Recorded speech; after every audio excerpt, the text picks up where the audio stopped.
علیکم ورحمۃ اللہ۔ ہر مشکل و حیات کا فقط میں ہوں علاج، میرے ہی خطوط پر کرو پیدا ایک سماج، زمانے کو دکھا سے پھر سے وہ صداقت کہ قائم و دنیا میں تیری امامت، سبق پر صداقت کا، عدالت کا، شجاعت کا، تجھ سے کام لیا جائے گا دنیا کی امامت کا۔ سبحان اللہ۔ انہوں نے پوچھی ہے امامت کی حقیقت مجھ سے، حق تجھے میری طرح صاحب ہے تیرے زمانے کا امام برحق وہ جو تجھے حاضر و موجود سے بیزار کر دے، دے کے احساس ذہان تجھے تیرے وجود کو تلوار کر دے، اور موت کے آئینہ میں دکھا کے تجھے روکے دوست، جینا تیرے لیے بھی دشوار کر دے،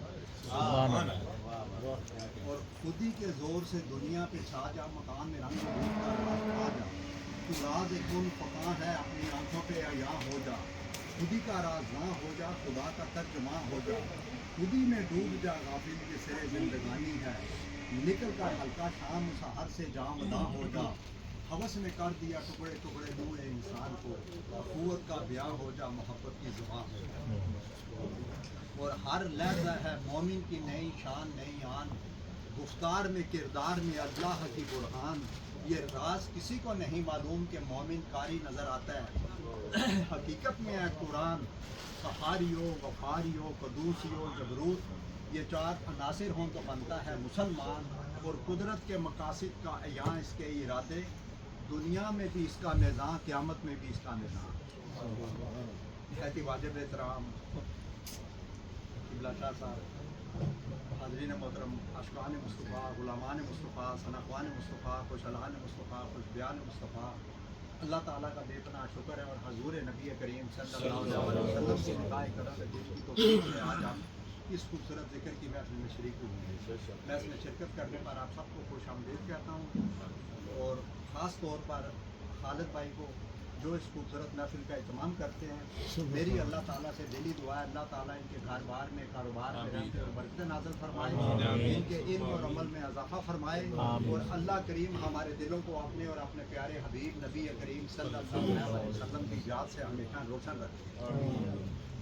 دیکھیں، ایسی محفلوں کے اہتمام کرنے کا مقصد یہ ہوتا ہے کہ جو ہمارا روحانی طور پہ اللہ رسول سے رابطہ کٹا ہوتا ہے وہ رابطہ بحال رہے، جو دنیا کی گد پڑی ہوتی ہے وہ گد اتر جائے۔ جس طرح آپ دیکھیں نا، شبنم کے چند قطرے مرجھائے ہوئے پھولوں کو تر و تازہ کر دیتے ہیں، اسی طرح یہ ذکر کی محفلیں مرجھائے ہوئے دلوں کو تر و تازہ کر دیتی ہیں۔ کھانا کھانے سے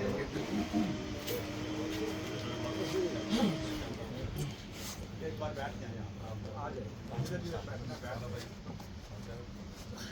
زندگی بدلنے کے لیے ایک جملہ ہی کافی ہے کہ جس طرح شبنم کے چند قطرے مرجھائے ہوئے دلوں کو تر و تازہ کر دیتے ہیں، اسی طرح یہ ذکر کی محفلیں مرجھائے ہوئے دلوں کو تر و تازہ کر دیتے ہیں۔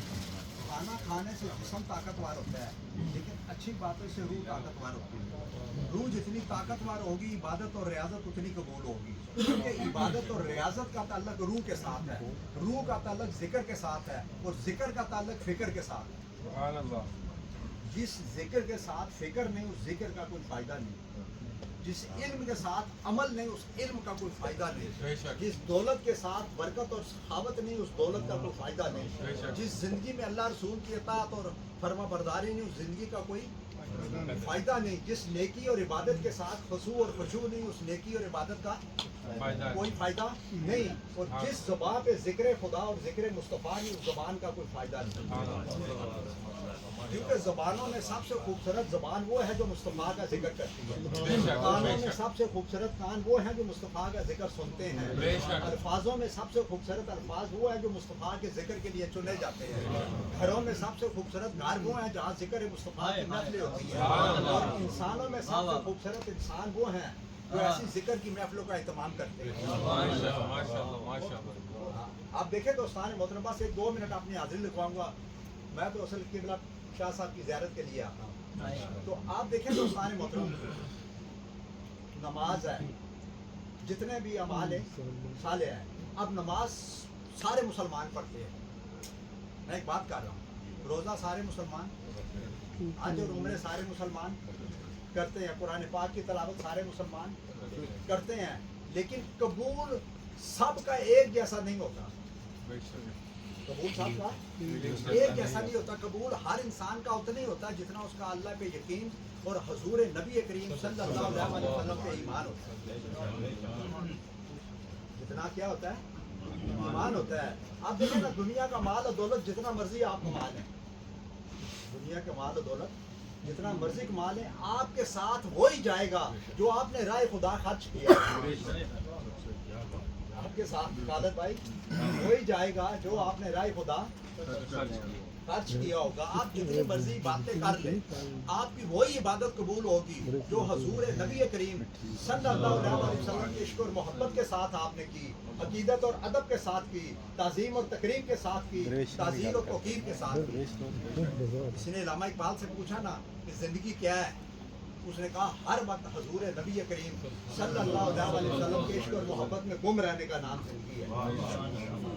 اقبال نے کہا نا یا رسول اللہ جو تیرے خیال میں گم ہوا تو تمام وسوسے مٹ گئے, نہ جنون کی جامہ دری رہی, نہ خلد کی درد سری رہی, مجھے بندگی کا مزہ ملا, مجھے آگہی کا صلہ ملا, تیرے آستانہ نیاز پہ جو دری جبیں تو دری رہی, چلی سمت غیب سے ایک ہوا کہ چمن سرور کا جل گیا, مگر وہ ایک شاخ نہال غم جسے دل کے ہیں سو ہری رہی, وہ عجب گھڑی تھی کہ جس گھڑی لیا درس نسخہ عشق کا کہ کتاب عقل کی طاق پہ جو دری تھی وہ دری دری تھی وہ. اب دیکھیں نا ہر آدمی صاف ستھری اور خوبصورت زندگی گزارنا چاہتا ہے. ہر آدمی صاف ستھری اور خوبصورت زندگی, اچھی زندگی گزارنے کے لیے اچھی باتوں کی ضرورت ہے. بس اب بیٹھ جائے ایک منٹ. اچھی باتوں کے لیے, اچھی زندگی گزارنے کے لیے اچھی باتوں کی ضرورت ہے. اچھی باتوں کے لیے اچھے دوستوں کی ضرورت ہے. اچھا دوست وہ جس کی گفتگو آپ کے علم اور عمل میں اضافہ کر دے, آپ کی خوشی کو زیادہ اور غم کو کم کر دے, آپ کے ہمت اور حوصلے کو بلند کر دے, دین اور دنیا کے معاملے میں عقل مند کر دے, اللہ رسول کی نظر میں بلند کر دے, اور جس کی وجہ سے اللہ آپ کو پسند کر دے. سبحان اللہ. اس کی وجہ سے اللہ, کیونکہ حضور نبی کریم صلی اللہ علیہ وسلم نے فرمایا نا کہ دنیا میں دوستی اس شخص کے ساتھ کرو. شاہ صاحب میں کہہ رہا ہوں کہ دنیا میں دوستی, حدیث ہے کہ دنیا میں دوستی اس شخص کے ساتھ کرو جس کی دوستی آپ کو آخرت میں فائدہ دے. ہاں فائدہ دے, جس کی دوستی آخرت میں فائدہ دے. اور بس اس کے ساتھ ختم کروں گا کہ آپ دیکھیں کپڑے کو جوڑنے کے لیے سوئی اور دھاگے کی ضرورت ہے, کاغذ کو جوڑنے کے لیے گوند کی ضرورت ہے, لکڑ کو جوڑنے کے لیے کیل کی ضرورت ہے, لوہے کو جوڑنے کے لیے مقناطیس کی ضرورت ہے, اینٹوں کو جوڑنے کے لیے ریت اور سیمنٹ کی ضرورت ہے, اور دلوں کو جوڑنے کے لیے پیار اور محبت کی ضرورت ہے. دلوں کو جوڑنے کے لیے پیار اور محبت کی ضرورت ہے. حکیم لقمان نے کہا نا کہ میں نے جڑی بوٹیوں سے بڑا علاج کیا. حکیم لقمان نے کہا کہ میں نے جڑی بوٹیوں سے بڑا علاج کیا, لیکن جو علاج پیار اور محبت سے ہوتا ہے اس سے بہتر علاج اور کوئی نہیں. کہ تو نفرتوں کی آگ پہ کبھی ایک آنسو بہا کے تو دیکھ, محبت کتنا اثر رکھتی ہے کبھی آزما کے تو دیکھ. محبت ہی سے پائی ہے شفا بیمار کو مانے, کیا اپنے وقت پختہ کو بیدار کو مانے. محبت جسے عطا کر دے زندگانی, نہیں موت پر ختم پھر اس کی کہانی. محبت جہاں ہے وہاں زندگی ہے, محبت نہیں تو کہاں زندگی ہے. اور ہر شخص مستحق کے محبت ہے دوستو, ہر شخص مستحق کے محبت ہے دوستو. کھا جاتی ہے جو دل کو وہ نفرت ہے دوستو. اور جو شخص کسی سے محبت نہیں کرتا, جو شخص کسی سے محبت نہیں کرتا, دھوکہ ہے عبادت کا, وہ عبادت نہیں کرتا. دھوکہ ہے عبادت کا. اور یہ بات بس اس پہ ختم کروں گا کہ یہ سمجھنے والی ہے. بس آپ دوستان محترم ساری توجہ ساری کوشش دنیا پہ دیں. جس کی دنیا اچھی ہوگی اس کی آخرت اچھی ہوگی. جس کی دنیا کمرہ امتحان ہے, تو کمرہ امتحان میں ہم نے پیپر اگر صحیح دیے تو باہر رزلٹ صحیح آئے گا نا. تو جس کی دنیا اچھی ہوگی اس کی آخرت اچھی ہوگی. اس مثال کے ساتھ کہ آپ کو جلدی سمجھ آئے گی, کلاس کے اندر ٹیچر نے بچوں کو دنیا کا نقشہ دکھایا. دنیا کا یعنی میں نے جو بات کی ہے نا, آپ دنیا پہ توجہ دیں, یہ بہتر ہوگی کہ آخرت بہتر ہو جائے گی. آپ ٹھیک ہے نا. ٹیچر نے نقشہ دکھایا بچوں کو دنیا کا, اس کو پھاڑ کے پھینک دیا اور بچوں سے کہنے لگا کہ اٹھ کے جوڑو اس کو.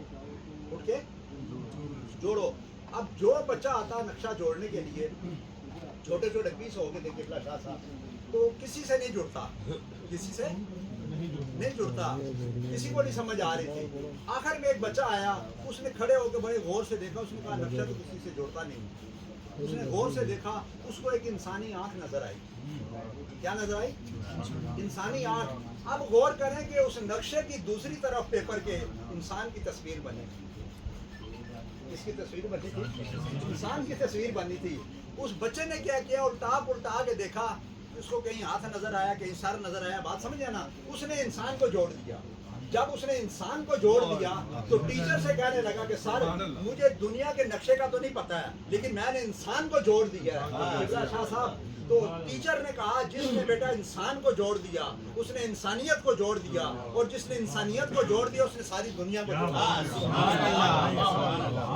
پورے نبی کریم صلی اللہ علیہ وسلم انسانوں کو جوڑنے کے لیے آئے تھے. بتائیں نا جی. اور یہ آخری بات یہ بڑی پیاری ہے, چھوٹا سا جملہ ہے.